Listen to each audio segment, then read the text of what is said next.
మనం online ID లేక casino ID కావాలి అంటే హిందీ సైట్స్ వైపు చూసేవాళ్ళం కదా. ఒకవేళ మనకి ఐడి ఏమైనా ప్రాబ్లం వచ్చేది డౌట్ వచ్చి కాల్ చేస్తే కాల్ కట్ చేసి ఆడియో మెసేజ్ పెడుతున్నారు కదా. ఈ వీడియోలో వైఎస్ఆర్సీపీ అధికార ప్రతినిధి శ్యామల మాట్లాడేది ఫైనాన్షియల్ అడ్వైస్ గురించి అనుకుంటున్నారా? కాదు.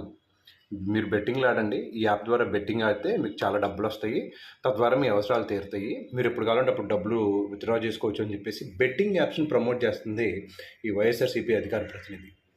అసలు ఇటువంటి వాళ్ళకి కనీసం కామన్ సెన్స్ కానీ లేకపోతే మినిమం రెస్పాన్సిబిలిటీస్ కానీ అనేటువంటి ఏమీ ఉండవా? అండ్ నేను నిన్న చూశాను, 11 మెంబర్స్ మీద 12 మెంబర్స్ మీద కేసులు పెట్టారు ఈ బెట్టింగ్ యాప్స్ ప్రమోట్ చేసే వాళ్ళ మీదని. That's a very good sign. ఎందుకు అంటే తెలిసి తెలియక చాలామంది క్విక్ మనీ కోసం అలవాటు పడిపోయి ఈ బెట్టింగ్ యాప్స్లోకి వెళ్ళి వాళ్ళ జీవితాలు, వాళ్ళ కుటుంబ సభ్యుల జీవితాలు కూడా నాశనం చేస్తున్నారు. ఇటువంటి వాళ్ళ మీద కంపల్సరీగా చర్యలు తీసుకోవాల్సిందే. అది ఎవరైనా కానీ చర్యలు తీసుకోవాల్సిందే. ఇది ఇలాగే పెరిగిపోతే ఏం లేదండి, వాళ్ళకి 1,00,000 మంది ఫాలోవర్స్ ఉంటే దాంట్లో 10% దీనికి అడిక్ట్ అయినా కానీ 10,000 మంది కుటుంబాలు నాశనం అయిపోతాయి.